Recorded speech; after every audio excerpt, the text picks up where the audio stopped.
Welcome to My Favorite Drum Gear. I'm Brady. Today, we're taking a look at 5 different products from the folks at World Drummers. I'm doing an acoustic to electric drum conversion, and these 5 products will convert my 4-piece acoustic drum kit into electronic drums. Stick around, let's check it out.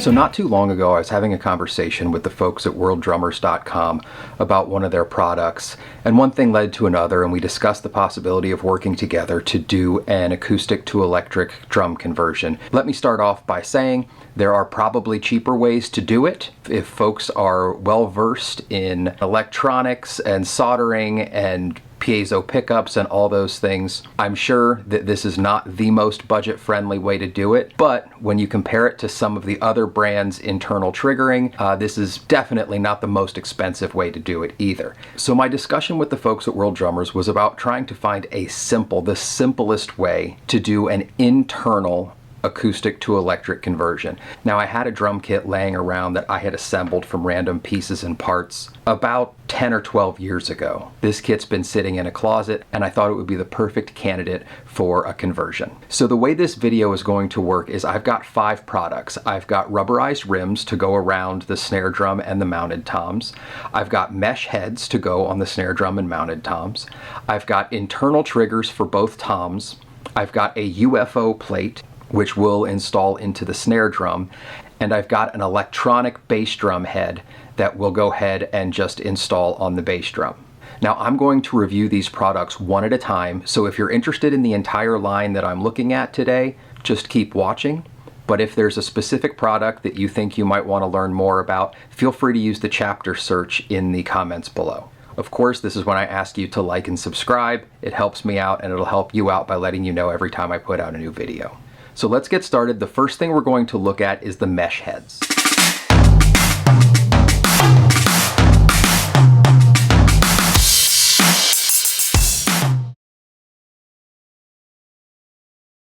So I received 3 mesh heads in the sizes that we had discussed. I'm doing a 16-inch floor tom, a 13-inch mounted tom, and a 14-inch snare drum. And so I'm not sure what packaging will look like when you buy one of these products on its own, because the folks at World Drummers just shipped me 2 big boxes with everything that I would need for this specific conversion. So getting into the drum head itself, I've got just some plastic sleeve. Looking at this drum head, this is a 2-ply mesh head, metal rim. I really don't have much to say at this point about it. The mesh is pretty fine. It looks like a Roland head from this view. This is the 13-inch. Now the 14-inch, once again, is a 2-ply. It does say here 2-layer mesh head. It's got World Drummers Unlock branding here. And finally the 16-inch, again 2-ply with the 2-ply branding and the Unlock branding as well. Again, these feel just as sturdy as you would hope a drum head does. Let's see what happens when we get these on the drums. So admittedly, the drums I'm using are not necessarily perfectly in round. That said, these mesh heads seated just fine. They tuned up really well. I have nothing bad to say about the installation of these heads. You can hear tuning them went just fine. There were no weak spots in the fabric, no dead spots in tuning. At this point, I'm pretty satisfied in the quality of these 2-ply mesh heads. So the playability of these heads is great. They feel really nice. Obviously, they're not acoustic heads, but these definitely feel comparable to the Roland VAD heads that I've played. Really nice, really easy to play. The big 16-inch has some nice give to it while it still triggers well. I think for 2-ply heads, these things perform really, really well. So this is what these drums sound like in the room without headphones. They are obviously a little bit louder than your PD8, PD12 pads, things like that. That said, I don't think they're crazy loud. You will hear some ringing and rattling in my toms especially. That's a hardware issue. I need to put some cotton or something in those lugs around the springs to tighten that up. Overall, they're louder than electronic pads, but I think totally acceptable for an electronic conversion kit.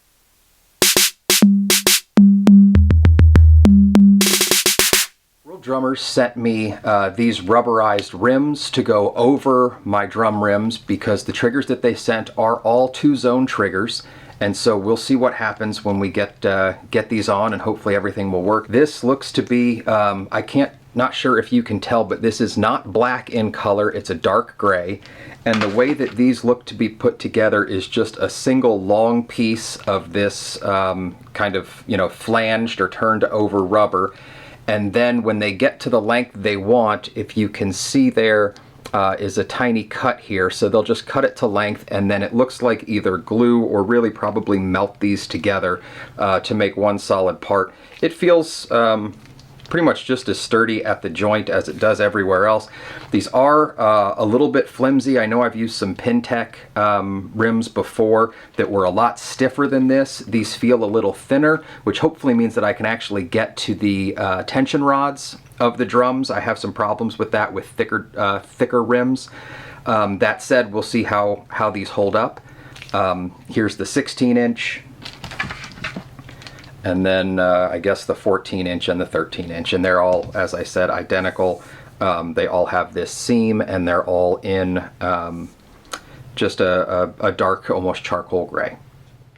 Rim installation is pretty straightforward. Just separate the rim at its opening and then just kind of work it around bit by bit. I'll be honest, it's not much fun. A little bit of hand fatigue in there, but I think this is something that you only have to do once, and they will actually stay on the rims even after you take the tension rods and the rims off of the drum, so it's a one-time deal. So the snare drum and mounted tom are nice and snug, and the rims feel really nice. I've run into one problem on the floor tom where it doesn't quite seem to seat right, and as you hit it, it kind of moves around depending on the angle.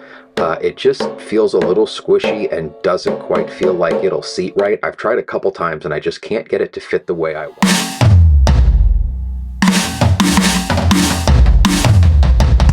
Here is the 22-inch bass drum head. This is pretty cool so far, just looking at it. What we have is just a 22-inch 2-ply bass drum head. And then there's this foam that has been glued to it. It's maybe a 1/4 inch thick of like a nice quality feeling foam. And then you've got this metal ring with 8 screws holding in this trigger. If you can see, has some definite, almost like gel memory foam in it. So it'll be interesting to see what happens when we hit that. Then up here, you've got one part of a port. Turning it over, you've got a backer metal ring. Again, the 8 screws, these all have tiny little nuts on them. Just as a heads up, one of these arrived, this one here, arrived actually sticking up just a little bit. So I'll need to tighten this down again. All of these screws do appear to have a little bit of blue, so I'm thinking a little bit of Loctite on them, which is a good thing, but I'll need to make sure that I get that attached all the way. And then again, on the back here is just a little bit more foam. Here is our piezo, and then this will just go right through here so that we can plug it in the back, and there is a little tiny nut on here so that we can tighten things down. Installing this bass drum trigger is an absolute breeze. Just work off the old head, plop on the new one, keeping in mind that tensions don't really matter. The only thing that does matter is lining up the way your bass drum's going to sit and making sure that your beater's going to hit that trigger, that foamy trigger, right in the center. And then, as I said, there's really no considerations to be made for tensioning it right because the head itself doesn't matter. You're just trying to get to that trigger. No problems at all with the installation of this. Super easy. The next thing we want to do here is dampen this bass drum, get as little sound coming out of it as we can. So I've got a pillow in here, a couple pieces of foam, really just jam it full of everything you've got, and then crank that resonant head on there. The tighter it is, the less it will ring. So this is what the drum's actually going to sound like in a room. but then take a look at the gel as it makes a mark while I play. It completely disappears and there's no dent left in the trigger. Pretty cool. For dialing in, I've chosen to use the KD 120. First thing I want to do is get my threshold and sensitivity so that it's registering the lightest hit that I want it to, and the hardest that I hit reads 127 up there in that top left corner. Once I've got it to where the softest hits are the softest I want registered and my hardest hits are as loud as the unit gets, I'm going to make sure to eliminate any re-triggering or double triggering that I have, and I hear just a little bit in there. So I'm just going to turn the retrig cancel up from 6 to 9, and now I seem to be getting pretty much exactly what I want. Moving back on the pedal, trying to actually get some double hit re-triggers. Every time the beater hits the pad, it's triggering and I'm not getting anything extra there. Try a couple doubles. Everything seems to be registered just fine, and that's what I want.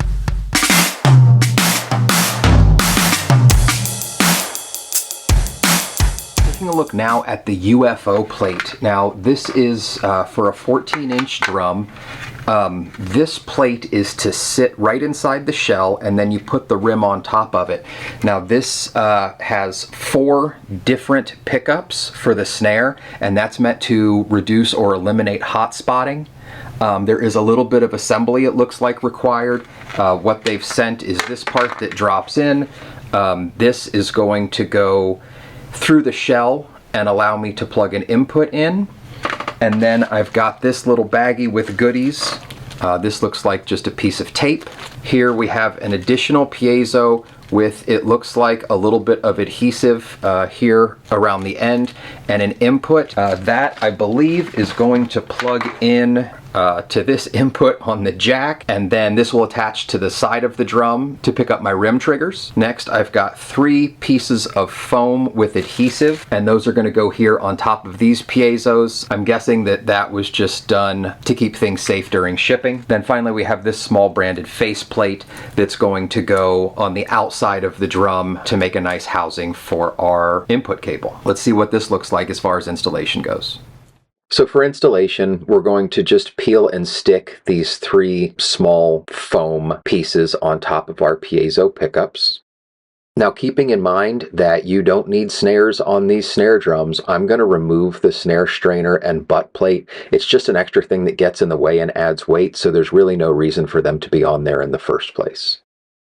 Next, I'm going to pop out this air hole grommet, and that's going to make a place to mount the jack from the inside out. Now we just drop the UFO plate right in. This snare drum is slightly out of round, but the plate still fits pretty well. One spot that needs to push in a bit, but the rim will actually do that, I hope. From here, we're going to turn it around to the inside and figure out how to get this small jack pushed through the drum so that we can attach it to the other side. Now, I did run into some difficulty here. That jack is just not quite long enough to get through these thick wooden shells, so ultimately I did have to leave off one of the washers, but I was able to get everything else attached and tightened down just fine. I'd really love to see the folks at World Drummers provide a longer threaded jack so that we don't have this problem.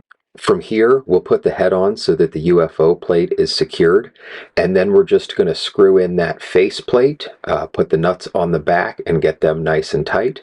Now we're going to connect the additional piezo pickup, and that will pick up our rim sounds.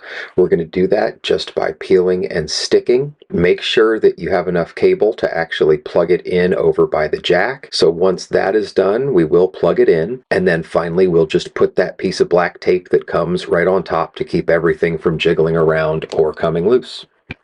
Finally, we'll put the resonant head on and tighten everything up, and we're ready to dial it in. First things first, for dialing in, I've chosen to use a PD85 pad type just because that is one of the older pads that has a cone right in the middle, just like this does. First thing I'm doing is getting the sensitivity and threshold right. Now I'm noticing that there are some rim shots where I don't want them to be, so here's a tip.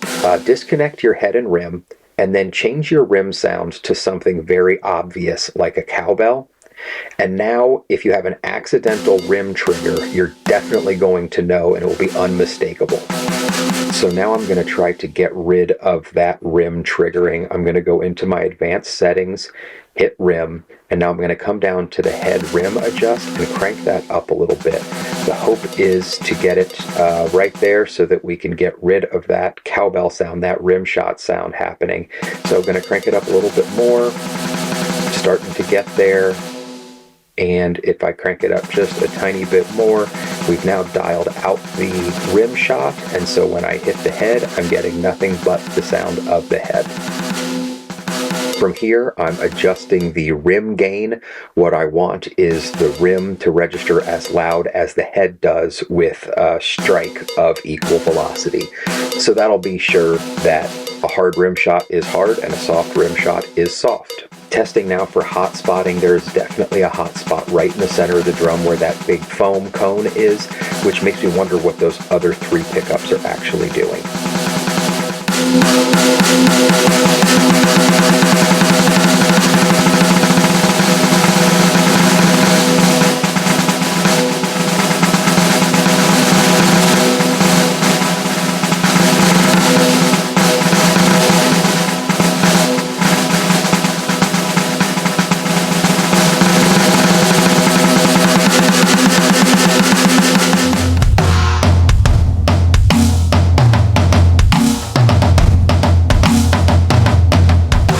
Any further, there are 3 things for you to know.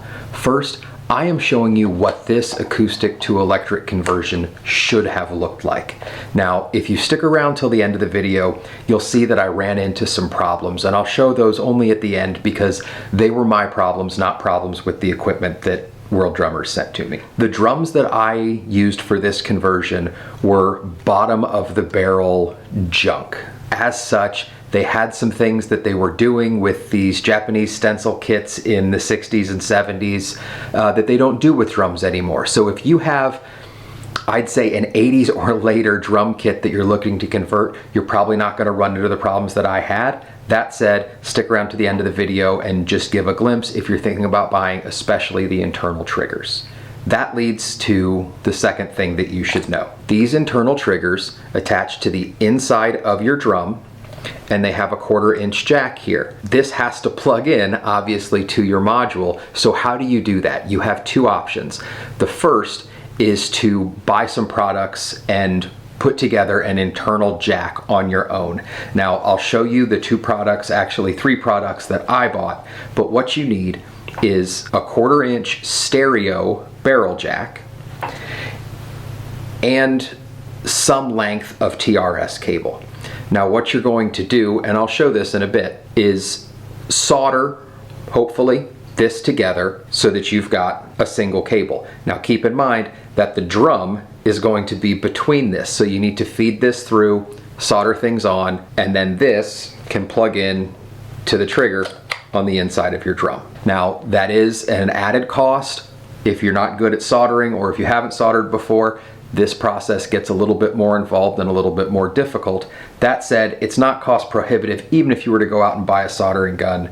Now the way around all of this is the third thing for you to know. When you are doing these conversions, obviously the top mesh head matters a lot. Having something to dampen the rim matters a lot. Outside of that, you've got the internal trigger, and then you're going for the look of an acoustic drum, meaning you want to have a rim on the bottom. In order to have a rim on the bottom, you have to have a resonant head. That said, the resonant head isn't really doing anything. So my recommendation is to get an old resonant head and cut a big hole out of the middle. This will keep some of the sound from actually vibrating and making a drum. Your drums will be a little bit quieter and a little deader. And if you have an issue and need to get to the inside of the drum to fix an electronic, to reaffix something, to tighten something, you don't have to completely disassemble the drum, you just stick your hand in there.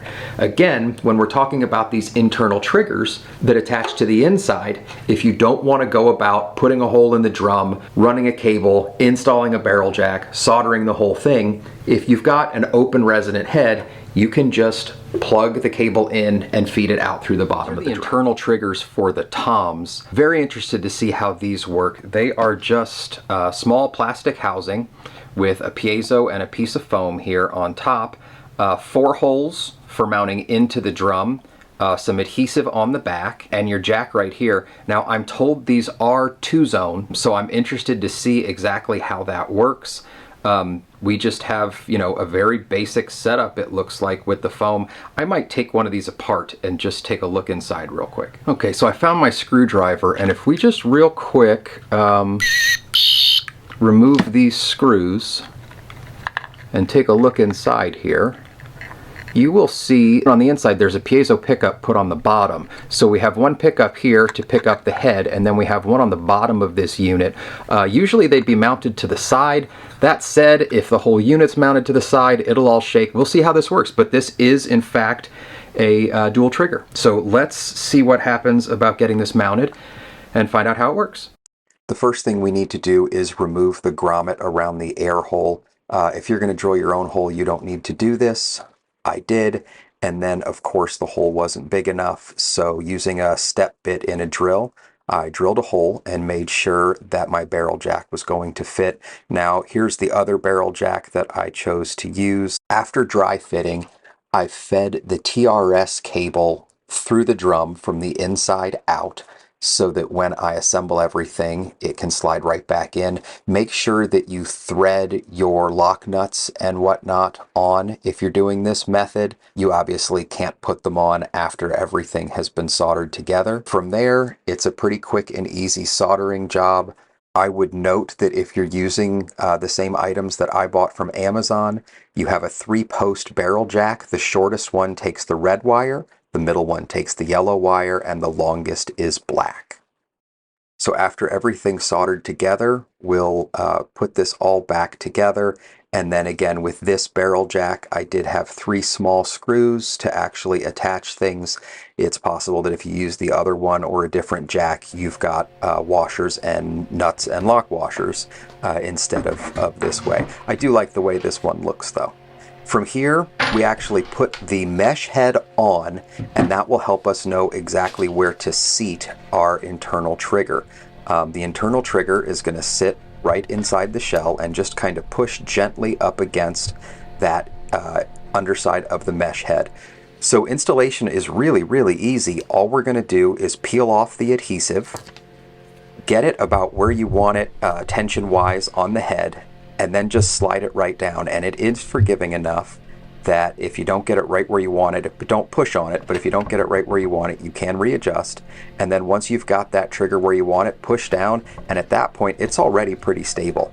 That said, each trigger comes with these 4 small Phillips head screws, and with a power drill or screwdriver and a little bit of effort, it's very easy to secure this internal trigger in. From there, all we're going to do is plug it in and be good to go.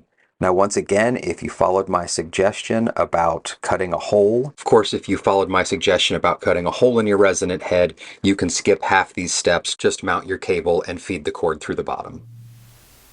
Dialing in the toms, I've used a PDX12 as the bass pad, and off the bat had some inconsistent hits. That turned out to be a tensioning issue. Make sure that your head is tensioned properly, it does matter. And then the sensitivity out of the box was pretty good. From there, I moved on to adjusting the rim gain so that once again, my strikes on the head register the same velocity as a strike on the rim. Next, we move to hotspot testing. As expected, there is a hotspot toward the top of the drum where that internal trigger is, but outside of that, things are triggering very nicely. No real issues at all. I'm pretty impressed by these little internal triggers. The playability on these heads is great. You'll see here as I'm playing though, I do start to pick up a couple of little rim hits as I'm going around. If you change your rim sound to something like a cowbell, you'll notice when these mistrigger. So all I'm going to do here is go into my head rim adjust and crank it up a little bit. And you'll see that we have dialed that out. And so now when I play the head, all I get is the head.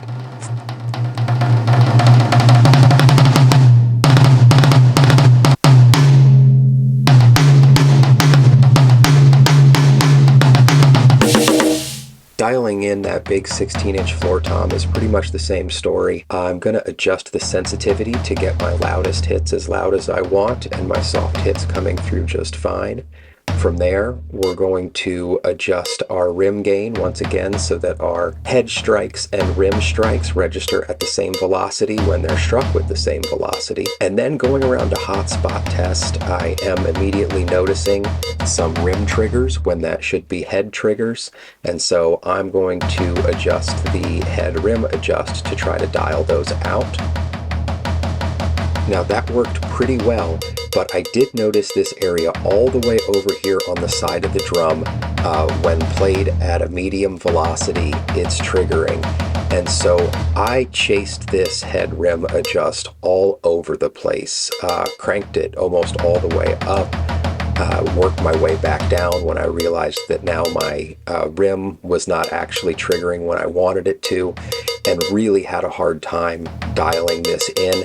And I came to realize that, once again, this is a problem with the drums and not the triggers. So if you watch at the end of the video, I'll explain why this was happening, and I think it'll be pretty clear to you.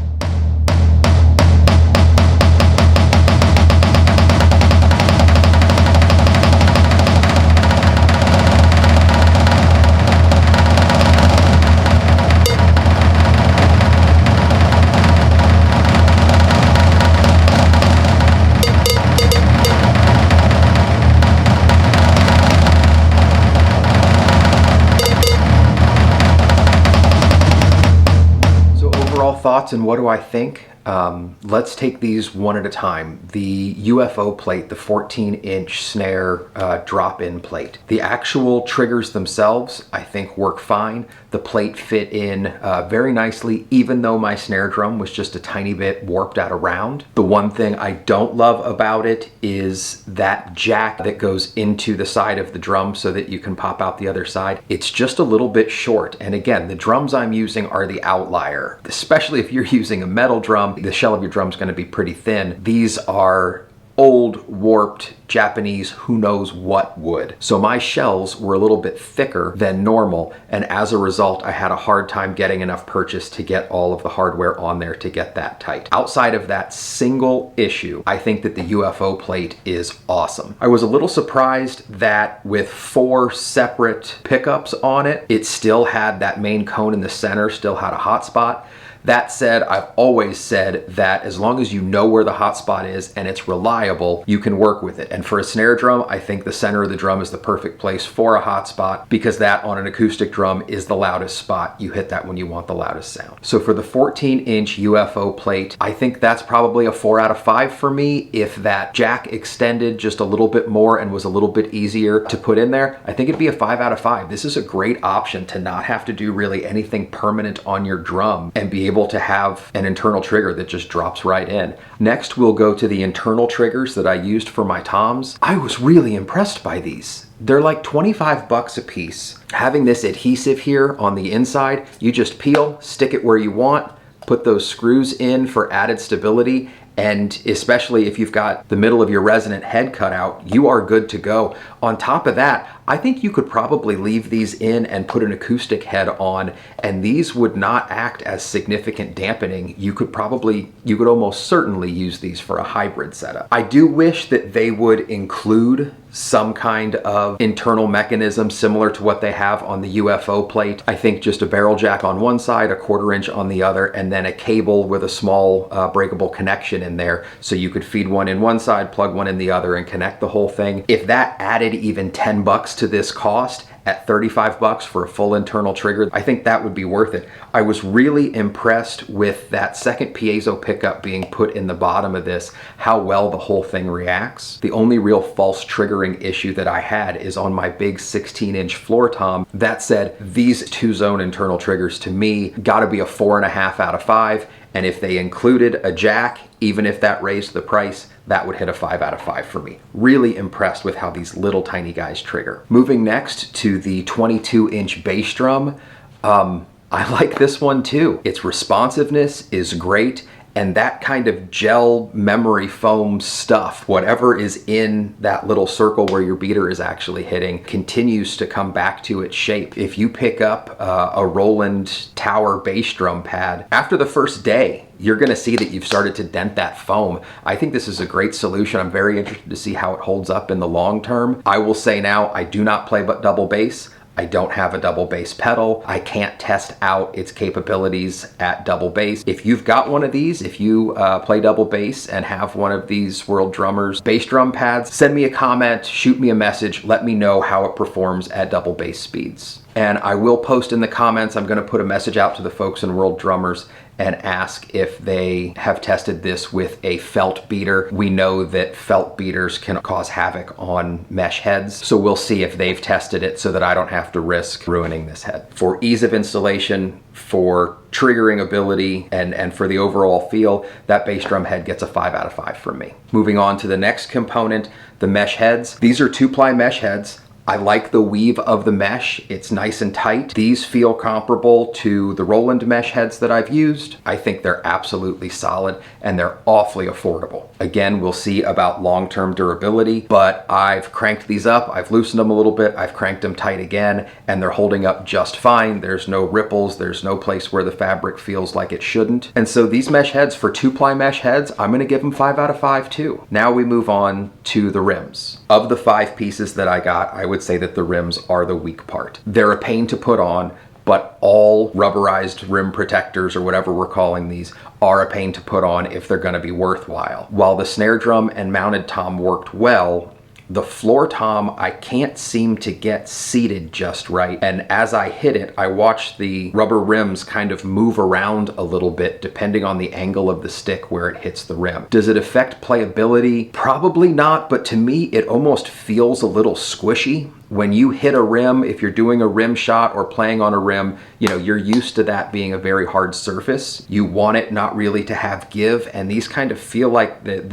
just the floor tom kind of feels like it can't quite find its way. So because we're talking about one of the 3 rims not acting the way that I want it to, I'm gonna go ahead and give a 3.5, a 4 maybe out of 5. I will say that these views are entirely my own, that I am giving a very honest review, but I do get to keep everything that the folks at World Drummers have sent that I've used in this video. I will tell you that I am going to start using this as my electronic kit here at home because I like the sizes, I like how much it feels like an acoustic kit, and the triggering so far seems great and reliable and comfortable. So, how'd I do? What did I forget? Shoot me a message or comment and let me know what I forgot to do or what you'd like to see me test out. Again, please don't forget to like and subscribe, and thanks for watching. Now, I promised if you stuck around, I would show you what made my experience atypical. And the problem is that these cheap Japanese drums that I have a reinforcement ring that runs around the top and bottom rim of each drum, creating a new bearing edge. Now, because there's this extra reinforced ring that sticks out, I can't actually move my triggers up high enough so that they would lay flat against the head, which means that when I play the mesh head, there would actually be no contact made between the head and the trigger itself. So what that meant for me is that I actually have to cut out a portion of this reinforcement ring in order to make the external triggers have enough room to make contact with the mesh heads. So you shouldn't have to do this if your drums don't have these reinforced rings around the insides. But I got my handy multi-tool out and just decided to cut into these drums. So by cutting out just a small section and pulling it away, again, these are very cheap drums, it was not hard to do, but just a small section like that is now going to let me put the mesh head on and then install the trigger so that it's making contact with the head.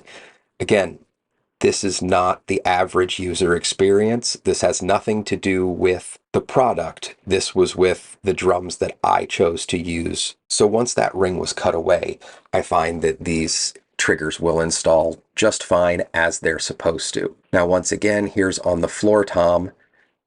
just marking, again, we're going to cut away a portion of that ring to let the trigger install where it's supposed to. But see how I have left the top portion of that ring?